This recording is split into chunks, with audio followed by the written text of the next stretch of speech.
नमस्कार विद्यार्थी मित्रांनो, आपण आज वर्ग 10वीचा विषय इतिहास बघणार आहोत। त्यामधील आपले पहिले प्रकरण आहे इतिहास लेखन पाश्चात्य परंपरा। आता इतिहास लेखन मध्ये आपण थोडक्यात प्रस्तावना बघूया की गतकाळामध्ये घडून गेलेल्या घटनांशी क्रमशः संगती लावून त्यांचे आकलन करून घेणे या उद्दिष्टाने इतिहासाचे संशोधन केले जाते। लेखन आणि अभ्यास केला जातो। ही एक अखंडितपणे चालणारी प्रक्रिया आहे। म्हणजेच भूतकाळामध्ये ज्या घटनांशी क्रमशः संगती लावून त्यांचे आकलन केले जाते। ऐतिहासिक घटनांची माहिती तपासणे हे इतिहास लेखनाची उद्दिष्ट आहे। त्याचप्रमाणे भ्रांत कल्पना काढून तथ्य शोधणे म्हणजेच वैज्ञानिक ज्ञान शाखांमध्ये उपलब्ध ज्ञानाची सत्यता पडताळून पाहण्यासाठी प्रायोगिक पद्धती आणि प्रत्यक्ष निरीक्षण यांचा अभ्यास अवलंब केला जातो। या पद्धतीच्या आधारे विविध घटनांच्या संदर्भातील सार्वकालिक आणि सार्वत्रिक नियम मांडणे आणि ते पुन्हा पुन्हा सिद्ध करणे शक्य असते। हे आपल्याला आता यामध्ये दिसून येते की तज्ञ व्यक्तींची आपल्याला गरज काय आहे। तर इतिहासाची साधने हे विश्वासार्ह ठरविण्यासाठी त्या क्षेत्रातील आपल्याला पुढील तज्ञ व्यक्तींची गरज असते। दस्तवाऐवजी भाषा लिपी जाणणारे, अक्षरांचे वळण व भाषा शैली कोणत्या काळातील आहे यांचे जाणकार असणे आवश्यक आहे। त्याचप्रमाणे दस्तवाऐवजांसाठी वापरलेल्या कागदांचा निर्मिती काळ जाणणारे तज्ञ असावे। अधिकारदर्शक मुद्रांचा अभ्यास करणारे असावेत। दस्तवाऐवजातील संदर्भांचा किंवा माहितीचा अभ्यास करणारे इतिहास तज्ञ असावे। यासाठी आपल्याला तज्ञ व्यक्तींची आवश्यकता असते। त्यानंतर आपण बघूया की इतिहास संशोधन पद्धती। आता आपल्याला इतिहास संशोधन पद्धतीची काय गरज आहे तर हे बघूया। त्याच्या इतिहास संशोधन पद्धती व मांडणी किंवा त्यांच्या पायऱ्या आपण बघूया। पुस्तकामध्ये आपल्याला दिलेला आहे की इतिहास संशोधन पद्धती इतिहासाची मांडणी, उपलब्ध ऐतिहासिक माहितीचे संदर्भ तपासणे, ऐतिहासिक माहितीचे संकलन, ऐतिहासिक बदलांना कारणीभूत असणाऱ्या प्रक्रियांचे स्वरूप अधोरेखित करणे, त्याचे तौलनिक विश्लेषण करणे, त्याचप्रमाणे विशिष्ट ऐतिहासिक घटनांच्या उपलब्ध माहितीचे स्थलकालात्मक संदर्भ तसेच ऐतिहासिक अभ्यास पद्धतींच्या विविध संकल्पनात्मक चौकटींचे आकलन करून घेणे, ऐतिहासिक संदर्भांशी निगडित योग्य प्रश्नांची मांडणी करणे, संभाव्य परिकल्पना मांडणे, इतिहासाच्या साधनांचे चिकित्सक संशोधन करणे या हे इतिहास संशोधनाची पद्धती आहे। तर आपण याच्यामध्ये थोडक्यामध्ये असं बघूया की इतिहास संशोधना सहाय्यभूत होणाऱ्या शाखा व संस्था। यामध्ये आपण बघतो की पुरातत्व शाखा असतात, अभिलेखाकार संस्था असतात, त्याचप्रमाणे हस्तलिखितांचा अभ्यास, पुराभिलेख, अक्षरवाटिका शास्त्र, भाषा रचनाशास्त्र, नाणकशास्त्र, वंशावळीचा अभ्यास इत्यादी हे काय आहे इतिहास संशोधनामध्ये सहाय्यभूत होणाऱ्या शाखा आणि संस्था आहे। त्यानंतर आपला तिसरा पॉइंट आहे इतिहास लेखनाची परंपरा। आता इतिहास लेखनाची परंपरा आपल्याला का बरं आवश्यकता आहे तर त्यामध्ये आपण इतिहास लेखन व इतिहासकार बघूया की इतिहासात उपलब्ध पुराव्यांचे चिकित्सापूर्व संशोधन करून भूतकाळात घडून गेलेल्या घटनांची मांडणी कशी केली जाते हे आपण बघितलेले आहे। अशी मांडणी करण्याच्या लेखन पद्धतीला आपण इतिहास लेखन पद्धत असे म्हणतो। म्हणजेच काय आहे थोडक्यात की वेळोवेळी मिळालेल्या पुराव्यांचे चिकित्सापूर्वक संशोधन करून भूतकाळातील घटनांची मांडणी करणाऱ्या लेखन पद्धतीला आपण इतिहास लेखन पद्धत असे म्हणतो। आणि इतिहासाची चिकित्सापूर्वक मांडणी करणाऱ्या संशोधकाला इतिहासकार असे म्हणतो। म्हणजे जे इतिहासाची चिकित्सापूर्वक ते मांडणी करीत असतात, चिकाटीने करणाऱ्या संशोधनाला इतिहासकार असे म्हणतो। आता इतिहास लेखन कशाला म्हणायचं तर इतिहासकाराला वाचकापर्यंत जे पोहोचवायचे आहे त्याचप्रमाणे तो भूतकाळातील घटनांची निवड करीत असतो।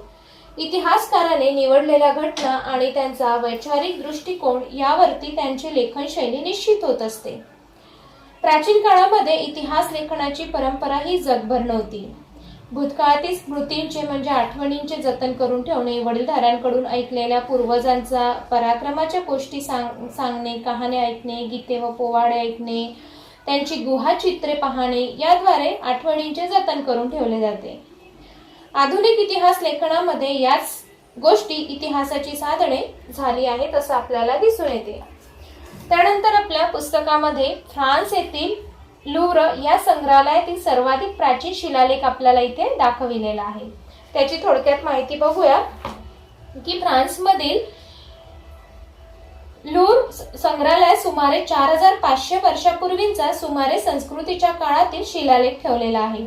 सुमेर साम्राज्यातील राज्यांची युद्धे, संघर्ष यांच्या नोंदी व योद्ध्यांची चित्रे या शिलालेखांवरती कोरलेली आहेत. आधुनिक इतिहास लेखन बघूया की आधुनिक इतिहास लेखन कशाला म्हणायचं. तर थोडक्यात आधुनिक इतिहास लेखनाची आपण 4 वैशिष्ट्ये बघूया. या लेखन पद्धतीमध्ये प्रश्नांची मांडणी ही सुयोग्य पद्धतीने होते, म्हणजेच ती शास्त्रशुद्ध असते. यातील प्रश्न हे मानव केंद्रित असून त्या काळात झालेल्या मानवी कृती संबंधात असतात आणि त्या कृतींचा संबंध दैवी घटना व देवतांच्या कथांशी नसतो. या प्रश्नांच्या उत्तरांना विश्वासार्ह पुरावे असल्याने त्यांची मांडणी ही तर्कसुसंगत असते. मानवाने भूतकाळामध्ये केलेल्या कृतींच्या आधारे मानवजातीच्या वाटचालींचा वेध इतिहास लेखनामध्ये घेतला जातो. अशा प्रकारे ही आधुनिक इतिहास लेखन पद्धती आहे.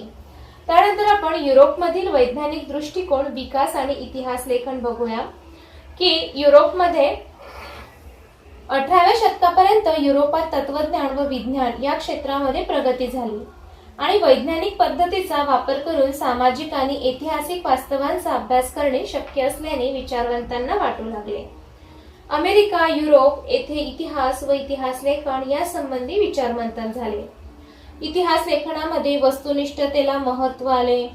याआधी होणाऱ्या ईश्वरविषयक चर्चा आणि तत्वज्ञान याऐवजी इतिहासाला महत्त्व आले आणि जर्मनीतील विद्यापीठे इतिहासाच्या अभ्यासाची केंद्रे बनली. असं यामध्ये युरोपीय वैज्ञानिक दृष्टिकोनांचा विकास आणि इतिहास लेखनामध्ये आपल्याला असं सांगितलेलं आहे. त्यानंतर आपण महत्त्वाचे विचारवंत बघूया. आता विचारवंतांचे पहिले नाव आहे रेने देकार. यांचा 1596 ते 1650 असा कालखंड आहे. रेन देकार इतिहास लेखनासाठी वापरल्या जाणाऱ्या ऐतिहासिक साधनांची, विशेषतः कागदपत्रांची विश्वासार्हता तपासून घेणे आवश्यक आहे असे मत आग्रहाने मांडले जात होते. त्यामध्ये रेने देकार हा फ्रेंच तत्वज्ञ अग्रभागी होता.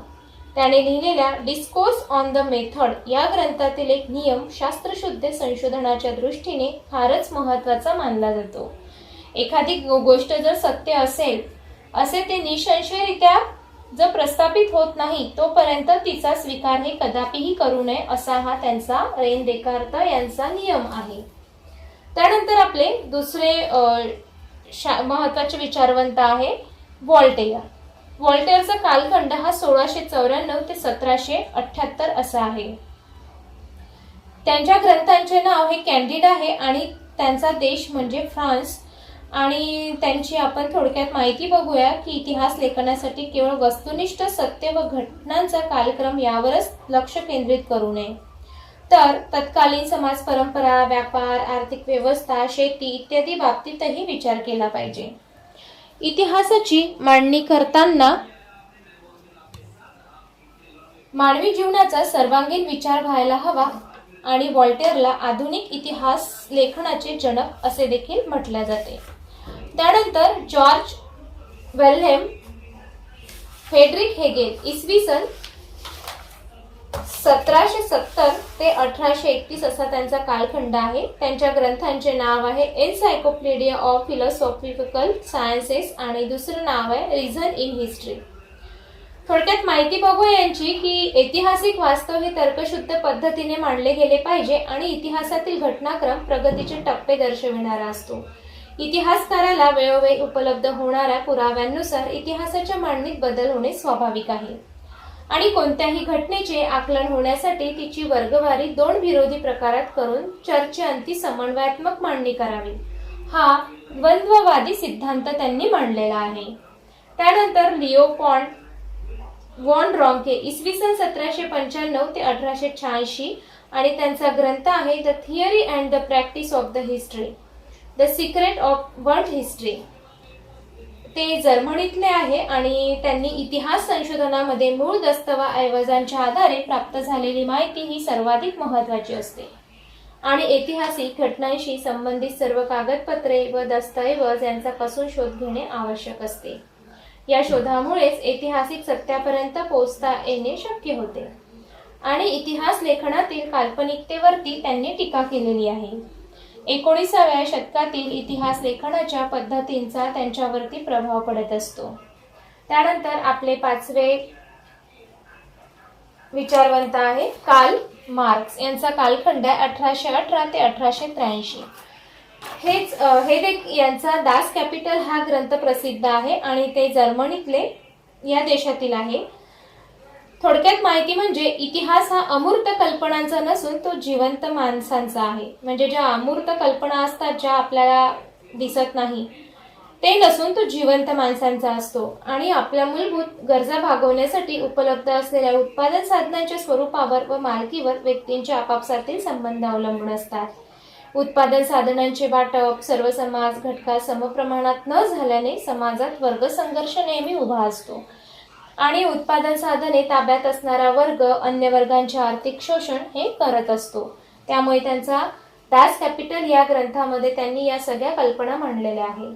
त्यानंतर मायकेल फुको म्हणजेच त्यांचा इसवी सन 1926 ते 1984 असा कालखंड आहे आणि त्यांचा ग्रंथांचे नाव आहे आर्किओलॉजी ऑफ नॉलेज आणि ते फ्रान्स देशातील आहे.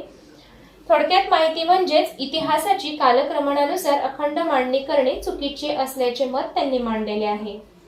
अंतिम सत्यापर्यंत पोहोचणे हे पुरातत्वाचे उद्दिष्ट नसून भूतकाळातील स्थित्यंतरांचे स्पष्टीकरण करणे हे उद्दिष्ट असते आणि या पद्धतीला त्यांनी ज्ञानाचे पुरातत्व असे देखील म्हटलेले आहे. ज्याप्रमाणे मनोविकृती, वैद्यकशास्त्र, तुरुंग व्यवस्था इत्यादी विषयांचा त्याने इतिहासाच्या दृष्टिकोनातून विचार देखील केलेला आहे असे आपल्याला यामध्ये दिसून येते. त्यानंतर आपण ॲनल्स प्रणाली बघूया की 20व्या शतकाच्या सुरुवातीस फ्रान्समध्ये ॲनल्स नावाने ओळखली जाणारी इतिहास लेखनाची प्रणाली उदयाला आली. ॲनल्स प्रणालीमुळे इतिहास लेखनाला एक वेगळीच दिशा मिळाली आणि त्यामुळे ज्या राजकीय अभ्यासाबाबत ज्या इतिहासाच्या अभ्यासाबाबत राजकीय घडामोडी, राजे, महान नेते त्यांच्या अनुषंगाने राजकारण, मुत्सद्देगिरी, युद्धे त्यांच्यावर केंद्रित न करता तत्कालीन हवामान, स्थानिक लोक, शेती, व्यापार, तंत्रज्ञान, दळणवळण, संपर्काची साधने, सामाजिक विभागणी आणि समूहाची मानसिकता यासारख्या विषयांचा अभ्यास करणेही महत्त्वाचे होऊ लागले. त्यानंतर आपण स्त्रीवादी इतिहास लेखन बघूया की स्त्रीवादी इतिहास लेखनामध्ये स्त्रीच्या दृष्टिकोनातून केलेली इतिहासाची पुनर्रचना. सिमोन दे बोवा या फ्रेंच विदूषिकेने स्त्रीवादी मूलभूत भूमिका सिद्ध केली आणि स्त्रीवादी इतिहास लेखनामध्ये स्त्रियांचा अंतर्भाव करण्याबरोबर इतिहास लेखनाच्या क्षेत्रातील पुरुषप्रधान दृष्टिकोनाचा देखील त्यामध्ये विचार केलेला आहे. त्यांचे संस्था काम करणाऱ्या, त्यांच्याशी निगडीत असणाऱ्या रोजगार, ट्रेड युनियन यांच्यासाठी काम करणाऱ्या संस्था, स्त्रियांचे कौटुंबिक आयुष्य यासारख्या विविध पैलूंचा त्यांनी सविस्तर विचार यामध्ये केलेला आहे. अशा प्रकारे इतिहासकारांनी पूर्वी विचारात न घेतलेल्या मनोविकृती, वैद्यकशास्त्र, तुरुंग व्यवस्था यासारख्या विषयांना त्यांनी इतिहासाच्या दृष्टिकोनातून विचार केलेला आहे. तर अशा प्रकारे आपण इतिहास लेखन पाश्चात्य परंपरा हा भाग बघितलेला आहे. धन्यवाद.